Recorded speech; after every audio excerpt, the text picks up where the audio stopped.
Kaya, sinabi na ng computer na handa na ito at uumpisahan na nitong ikalat ang antimatter sa hiniwalay nilang city.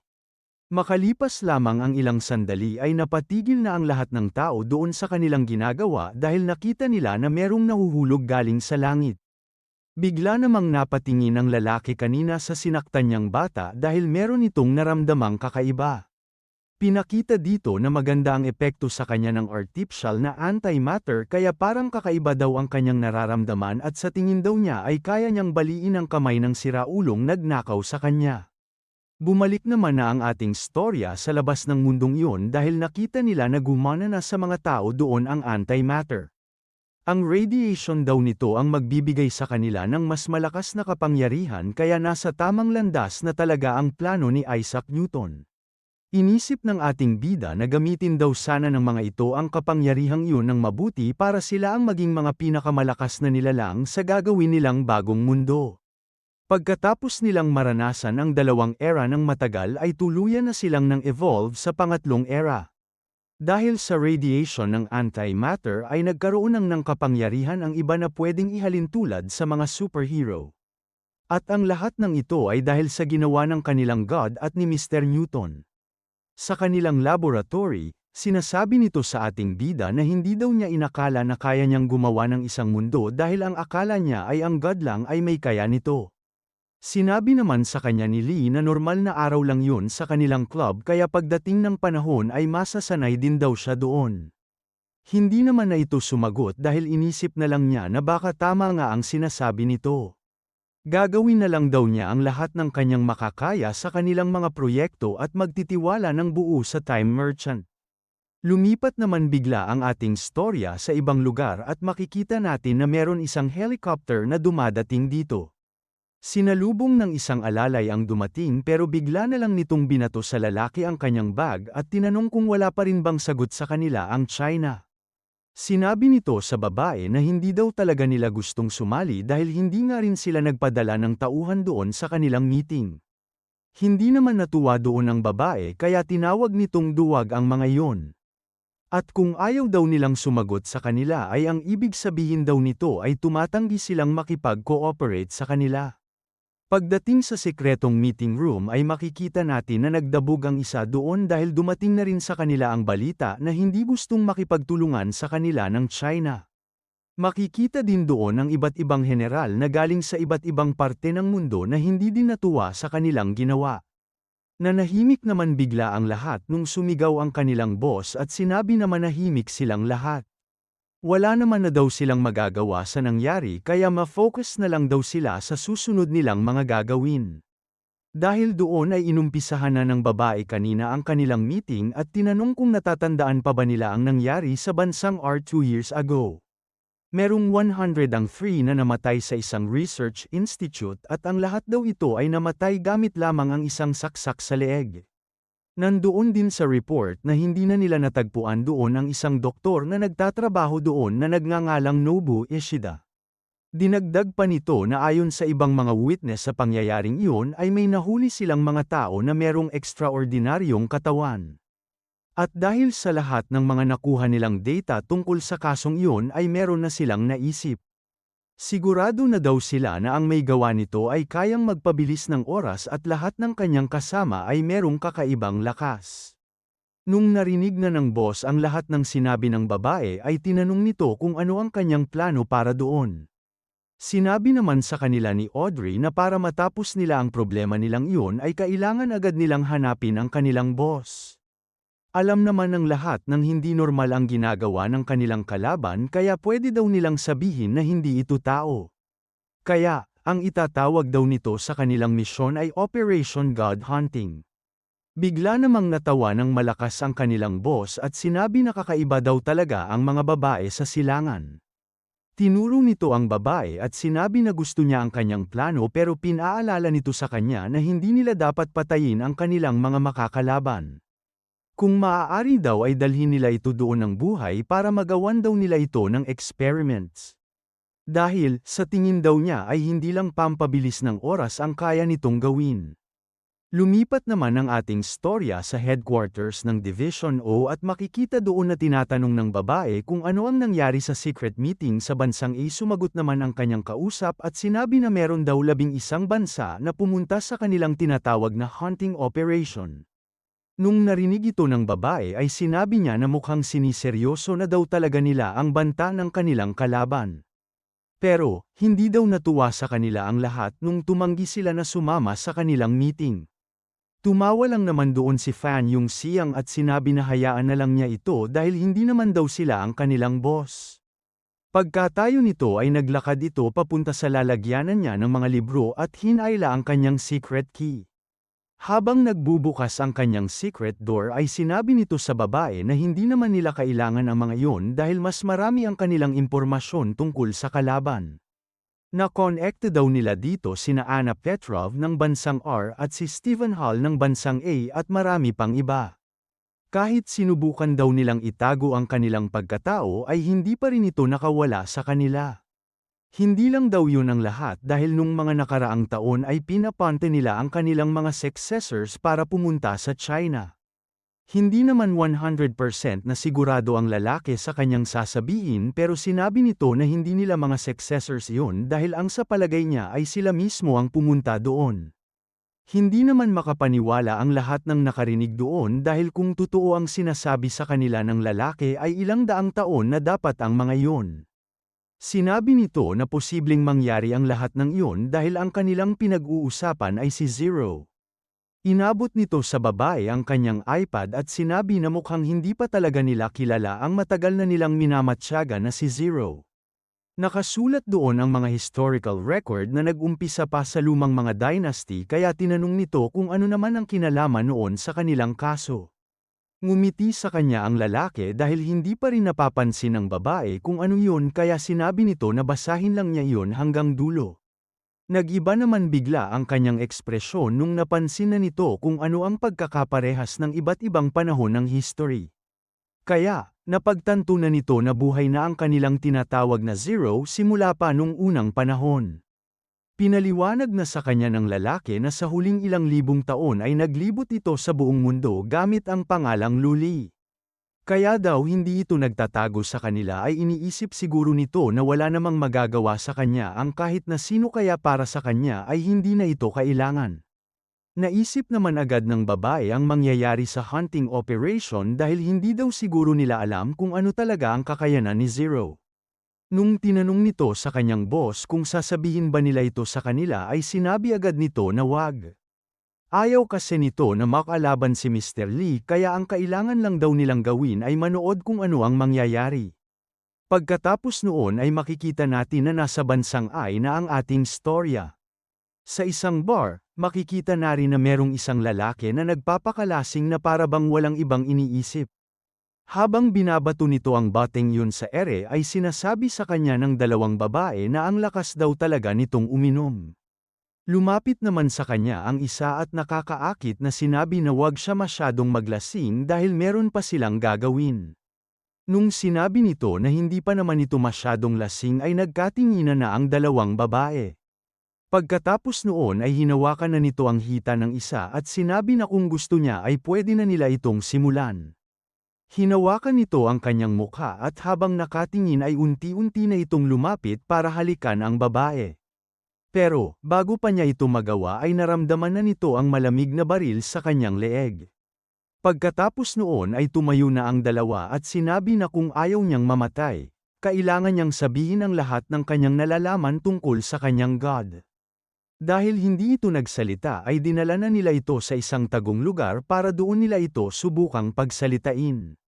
Sa isang lamesa, binabasa sa kanya ng isang lalaki ang kanyang profile at nakita doon na mayaman pala ito at malapit siya sa royal family.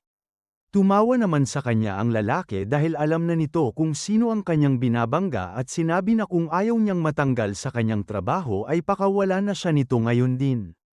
Hindi naman makapaniwala sa kanya ang lalaki nung sinabi nito na sinabi daw nila sa royal family at sa kanyang asawa na naaresto siya dahil meron siyang masamang ginawa laban sa kanilang bansa. Kaya, kinumpiska na daw nila ang lahat ng kanyang ari-arian at mga gamit. Dinagdag din nito na nung nalaman nito ng kanyang asawa ay dinala na nito ang kanilang mga anak at nag-file na para sa divorce. Ang akala nito ay nananakot lamang ang lalaki kaya sinabi nito na hindi daw ito gagawin sa kanya ng kanyang asawa. Meron pa sana itong sasabihin pero nagulat ito nung sinabi sa kanya ng lalaki na alam daw niya na maghihiwalay na dapat sila dati nung muntik na siyang mamatay 3 months ago. Nag-iba ang itsura nito nung sinabi sa kanya ng lalaki na pwede naman daw nila itong ibalik sa kanya lahat kung sasagutin nito ang kanilang mga tanong. Saan daw siya nagpa-ospital dati at paano siya nakaligtas sa terminal stage 4 na cancer? Nung hindi sumagot sa kanya ang lalaki ay tinanong pa nito kung gumawa ba siya ng isang deal sa devil. Tinignan siya ng masama ng lalaki dahil nakita nito sa kanyang mukha na parang hindi pa nito handang sabihin kung ano ang totoo. Kaya, pinitik na nito ang kanyang daliri kaya pumasok na doon ang kanyang mga kasama at sinabi na pwede naman nila itong ipilit kung ayaw talaga niyang magsalita.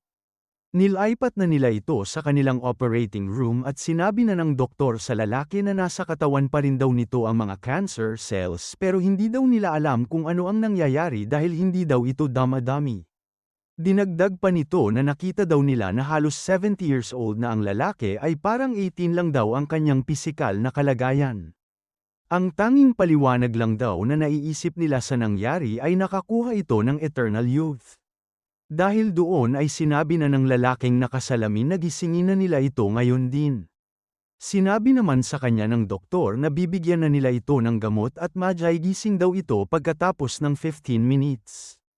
Sinabi naman sa kanila nito na masyado itong matagal kaya tanggalin na lang daw nila ang kanyang anesthesia. Makalipas lamang ang ilang segundo ay bigla na lang itong nagising dahil sa sobrang sakit. Pagkatapos noon ay narinig na nito ang mga tanong na saan niya nakuha ang eternal youth, binili ba niya ito, magkano, at kung saan. Dahil sa sakit ay wala na itong nagawa kaya sinabi nito na sasabihin na niya ang lahat ng kanyang mga nalalaman. Dahil doon ay inutos na ng lalaking nakasalamin sa mga doktor na ibalik na nila ang anesthesia. Nung nakakalma na ito ay sinabi na niya na nung nawawala na siya ng pag-asa dati dahil sa kanyang sakit ay bigla na lang may pumuntang babae sa kanyang bahay. Binigyan daw siya nito ng isang card at sinabi na hanggang meron siyang pambayad ay pwede daw nila itong ibigay sa kanya.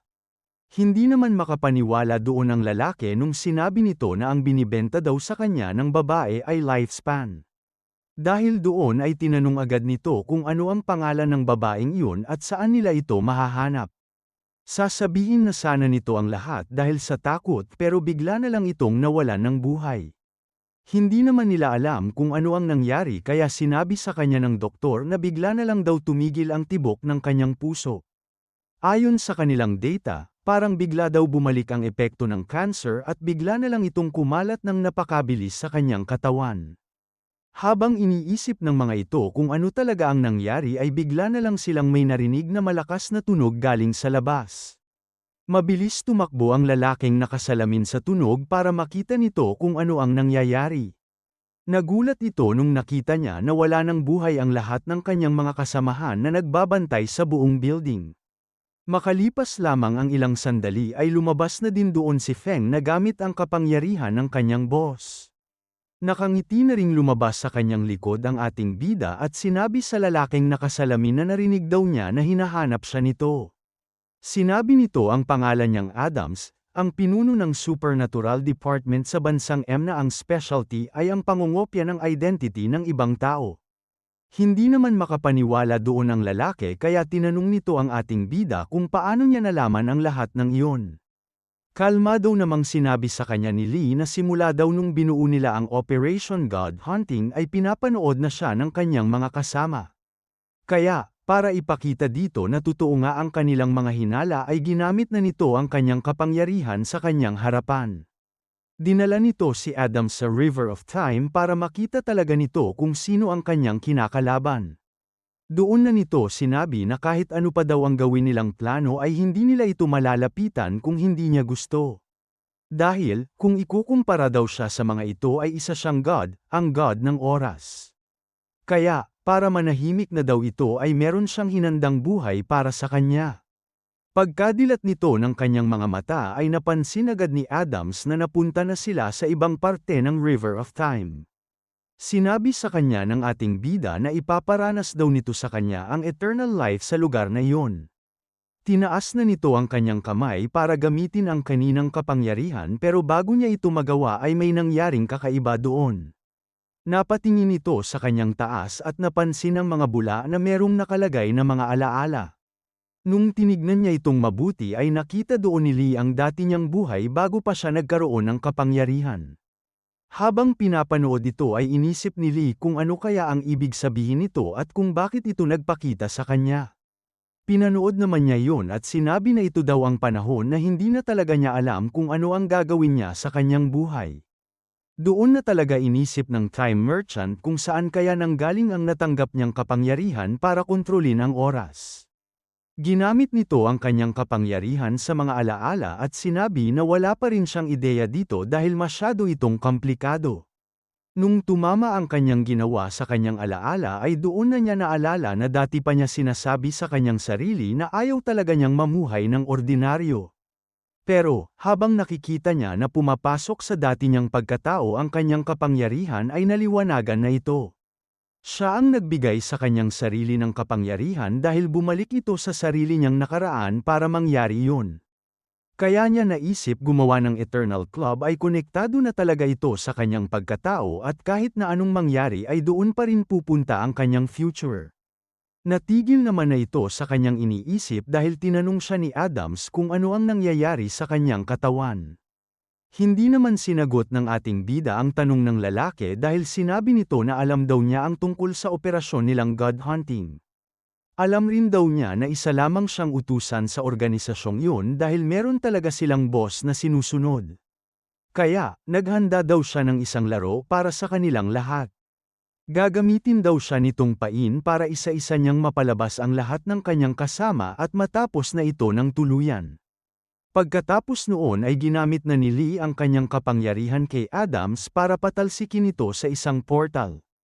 Bago ito tuluyang mawala ay sinabi nito kay Lee na sasabihin na daw nito sa kanya ang lahat ng kanyang nalalaman tungkol sa kanilang operasyon basta wag lang siya nitong papatayin. Pero, hindi naman na ito pinakinggan ng ating bida dahil hindi naman daw niya kailangan ang tulong nito. Sa totoong mundo, makikita natin na naghihintay lang sila Feng sa ating bida habang nasa Riviera of Time pa ito. Pagbalik doon ni Lee ay tinanong agad nito kung kamusta na si Adams at kung nagsalita ba ito. Sinabi sa kanya ng ating bida na hindi na nito kailangan ang lalaking iyon kaya dinala na niya ito sa Void. Natigil naman ang dalawa sa kanilang pinag-uusapan dahil merong dumating at sinabi nito sa Time Merchant na tinatawagan daw siya ni Robert. Sinagot naman agad ni Lee ang tawag at tinanong sa bata kung meron ba siyang bagong nalaman. Ayon kay Robert, matagal na daw palang grupo ang God Hunters kaya sinabi nito sa kanyang boss na kailangan nilang mag-ingat laban sa kanila. Hindi daw normal ang organisasyong yun dahil ayon sa kanyang research ay meron silang mga sandata na meron ding supernatural powers. Napangiti naman doon ang ating bida at sinabi na mas ayos nga yun dahil magkakaroon sila ng mas mahirap ng kalaban. Ginamit nito ang kanyang kapangyarihan at sinabi na kung sa tingin ba niya ay meron silang magagawa tungkol sa kanya. Dahil, pinakita na nito sa kanilang lahat ang kanyang status at sinabi na nasa kanila ang lahat ng oras sa buong mundo dahil infinite na ang kanyang lifespan.